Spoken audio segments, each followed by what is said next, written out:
Hello everyone, this is Snowbird Bob again with you today. Today is Wednesday, March the 10th, 2021, and we got a lot to talk about today. We could talk about the divided country with temperatures, so basically winter and fall-like conditions in the central and north with late summer, I'm sorry, not late summer, but late spring conditions in the south. And that's what's going to help fuel this severe weather later today and tonight across portions of the central and southern plains, and maybe even the northern plains, as far north as maybe Iowa and southern Minnesota into southern Wisconsin later today. And also, we got severe weather not only today, we got severe weather Thursday, Friday, Saturday, Sunday.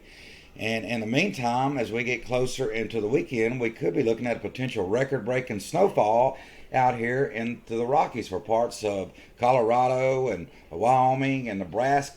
Nebraska could see 2 to 4 feet of heavy snowfall. So that is something really, really amazing right there. And we're just going to kind of take it step by step there today. If you hadn't liked my channel, I would really appreciate it if you liked the video.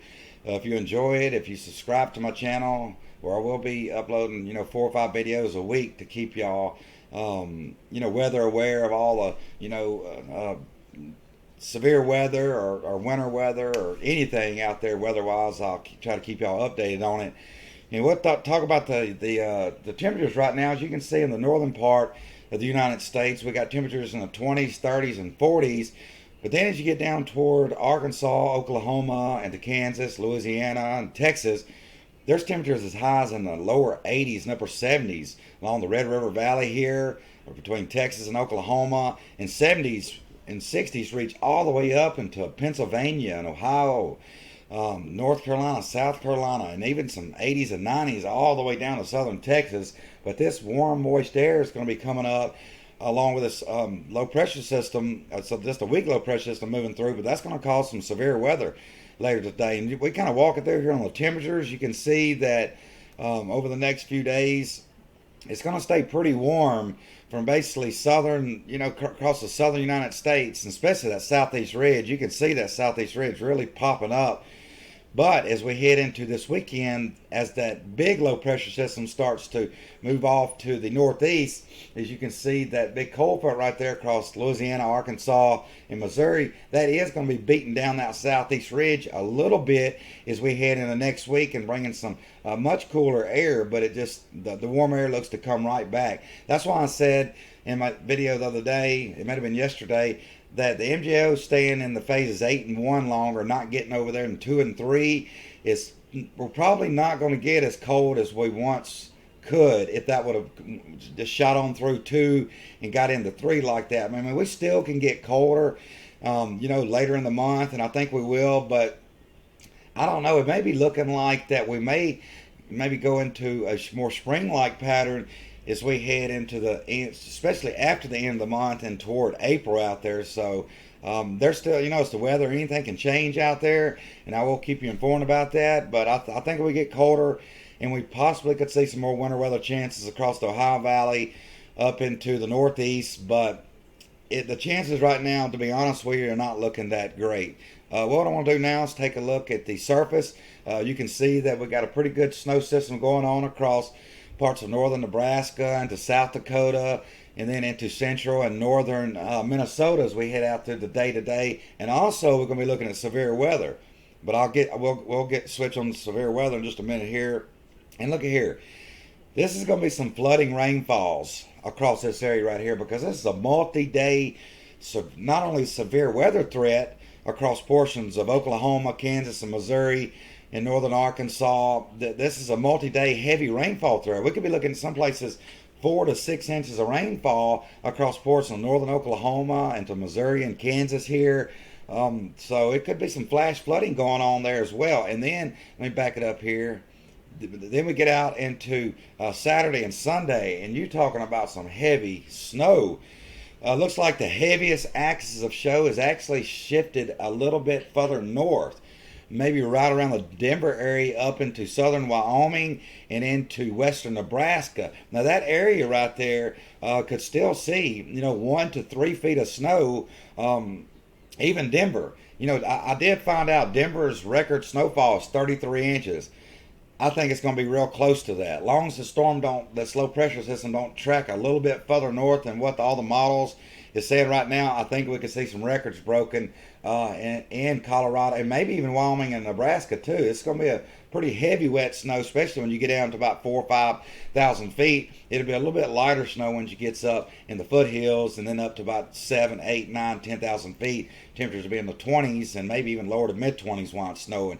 And then we take it out. I'm sorry, I jumped ahead of myself. We take it out, and also the snow will spread into Iowa early next week in Minnesota and into Wisconsin, northern Illinois, and then I was talking about that icing threat across the northeast here and down into the eastern side of the Appalachians here.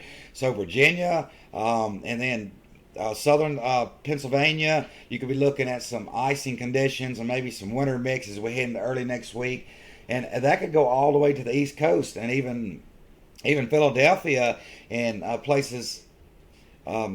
Philadelphia and places in the Northeast could see that too. And then we go into later next week, and we got another storm system coming up into parts of the lower Mississippi Valley there. You can see across Tennessee and southern Missouri there. That could produce some winter weather on the north and a little bit of severe weather on the south. And then that cold air is so close up there into southern Canada, northern plains. It's a little too close for my comfort. What I mean by that is it won't take much of a driver to send a lot of that cold air south in that longer term, like toward the last week of the month, that March 20th to March 30th time frame. So I still couldn't rule out one last chance of some winter weather in northern Texas, Oklahoma, maybe northern Arkansas into Missouri, maybe into Kentucky and into Tennessee as we get in that last week of this month. So I think the chances are low, but we could be dealing with that, and the cold air could make a push south all the way deep into Texas and in northern Louisiana and parts of the southeast before it's all said and done there. Right now I want to switch over and take a look at, this is one of my favorite things this time of the year. I don't like severe weather because it causes too much damage. But I enjoy looking at everything. It'd be nice if we could have a lot of severe weather and tornadoes and stuff and not have any kind of fatalities or major damage or anything like that. That'd be the best, but unfortunately, bad weather comes with destruction.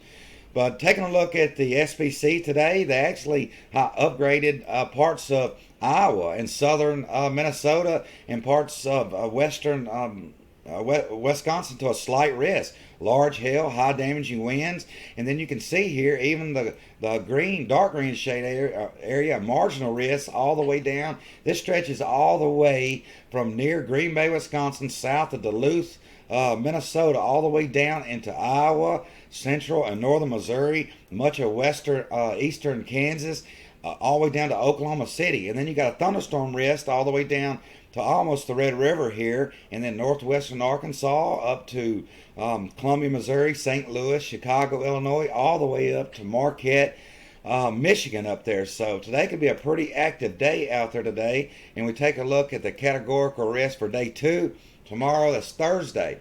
Now the area shifts a little bit to the south over much of Oklahoma, and the marginal risk stretches all the way down here into around Oklahoma City up to Fayetteville, Arkansas, Springfield, Missouri, up to St. Louis, Missouri, up to southern Illinois here, and then the thunderstorm risk stretches all the way to Columbus, Ohio, and Fort Wayne, Indiana, Indianapolis, Indiana, Louisville, Kentucky here, all the way down to Little Rock, Arkansas. We could see some strong and possibly some severe thunderstorms as we get into Thursday. We take it out to the categorical day risk on day 3. You can see that the SPC has already highlighted that area for a slight risk across Oklahoma City down to just to the east of Lubbock, Texas, just to the north of Wichita Falls, and this marginal risk stretches from Springfield, Missouri to Wichita, Kansas, Amarillo, Lubbock. So we could see some large hail and damaging winds, and also I wouldn't rule out some isolated tornadoes. Even for today's severe weather threat, tomorrow not so much, but then Friday we could see a severe weather threat that could produce some isolated tornadoes and large hail on here. And we could take it out a little bit further. It don't actually show a threat for day 4, but we take it out into this weekend, to Saturday. We will see some possibly more severe weather down into Dallas, northern Texas, and much of central northern Oklahoma and southern Kansas here.